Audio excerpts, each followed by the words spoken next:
खूनी मंडे के नए original horror show freaky Friday का पहला एपिसोड पोस्टमार्टम लाइव है स्पॉटिफाई पर। So follow the horror show by Khooni Monday only on Spotify, क्योंकि ये सिर्फ वहीं मिलेगा। लिंक डिस्क्रिप्शन में।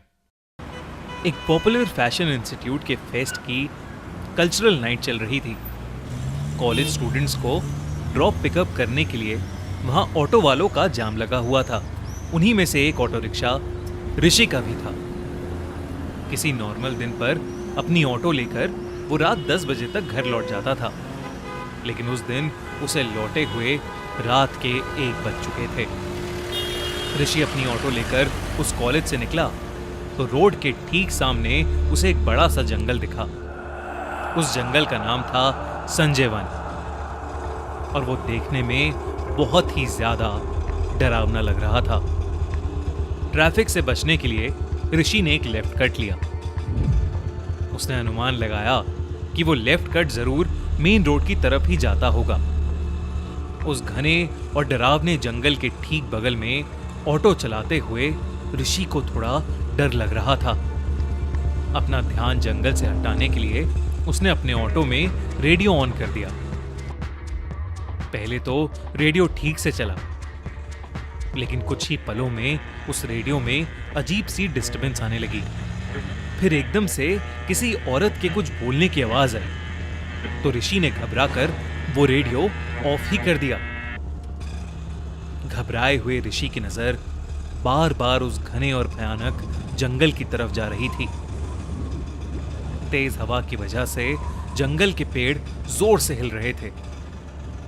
ऐसा लग रहा था कि शायद कोई तूफान आने वाला है। तभी अचानक से ऋषि को जंगल के अंदर से एक लाल रोशनी दिखाई दी।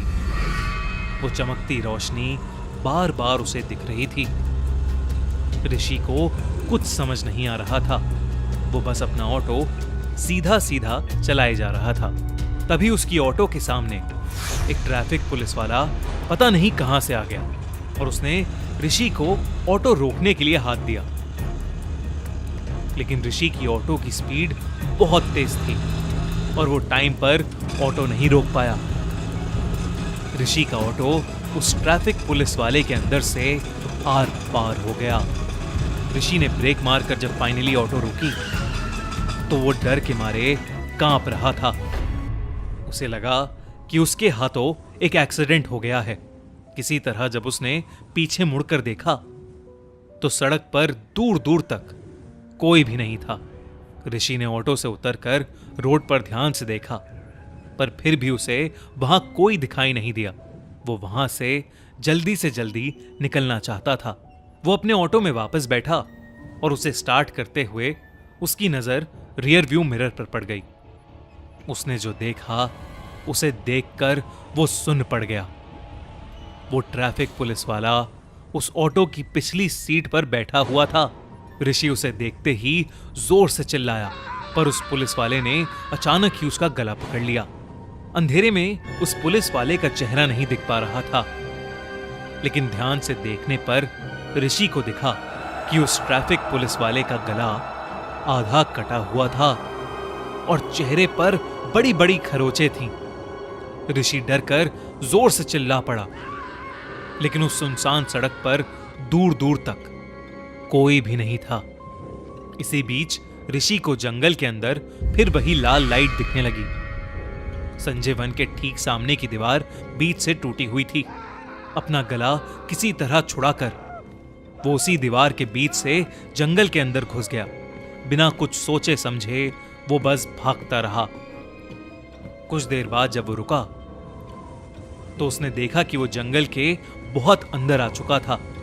चारों तरफ बस घने पेड़ होने की वजह से उसे बाहर जाने का रास्ता भी नहीं दिख रहा था। तभी ऋषि को दूर से आती हुई एक आवाज सुनाई दी। वो आवाज किसी रेडियो की डिस्टरबेंस की तरह थी। ऋषि उसी आवाज की तरफ और आगे बढ़ा तो उसे अब उस डिस्टरबेंस के बीच में एक औरत की आवाज भी आ रही थी।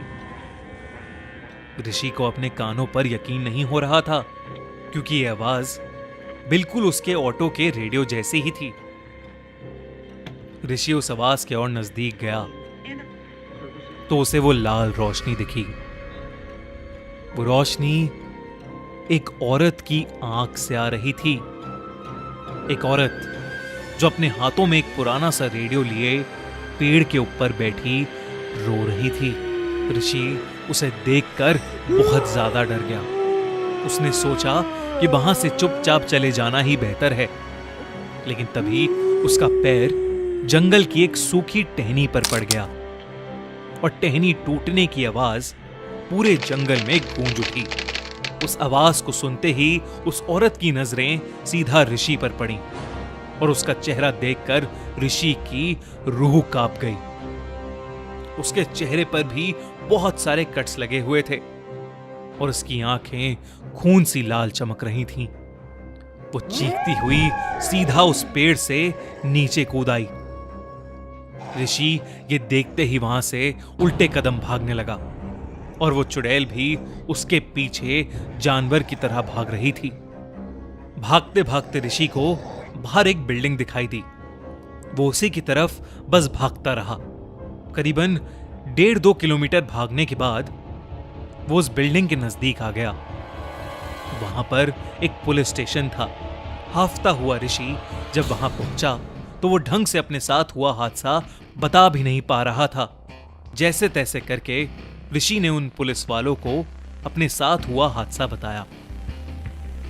लेकिन हैरानी की बात तो ये थी कि वो पुलिस वाले इस बात को सुनकर बिल्कुल भी हैरान नहीं हुए, बल्कि उन्होंने ऋषि से कहा कि वो खुशकिस्मत है जो जिंदा बच गया। उनमें से एक बूढ़े पुलिस वाले ने उसे बताया कि करीबन 10 साल पहले बाइक पर एक लड़का और एक लड़की एक पुलिस वाले से कुछ बदतमीजी करके बहुत तेज स्पीड में उसी रोड पर जा रहे थे। उनके पीछे वही पुलिस ऑफिसर पड़ गया। पीछा करते करते वो लोग संजय वन के पास पहुंच गए और जब उस लड़के ने बाइक रोकी तो पुलिस वाले ने उसे कड़ी सजा दिलवाने का वादा किया। उस लड़के ने शायद पी रखी थी और इसीलिए अपना होश गवाकर उसने पुलिस वाले की गर्दन पर अपनी बाइक की चाबी गड़ा दी।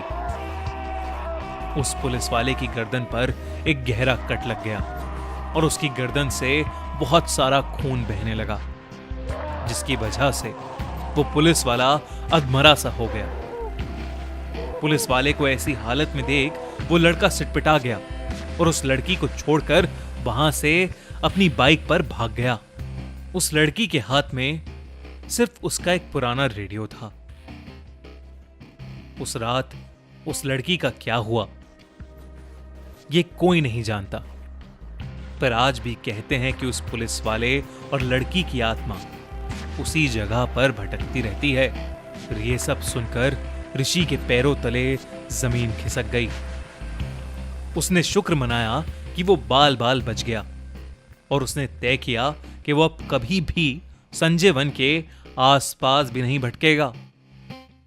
गाइस, अब आपको हमारी हॉरर स्टोरीज के लिए एक हफ्ता वेट नहीं करना पड़ेगा, क्योंकि YouTube से 7 दिन पहले अब आप सुन सकते हैं हमारी horror stories only on our new Spotify podcast the horror show by Khooni Monday. हमारे अगले हफ्ते की कहानी Begun Kodar railway station Spotify पर ऑलरेडी लाइव है, तो डिस्क्रिप्शन में दी गई लिंक पर क्लिक करिए और जल्दी से उसे सुनिए। और हाँ, हमारा YouTube चैनल खूनी मंडे सब्सक्राइब करना मत भूलना।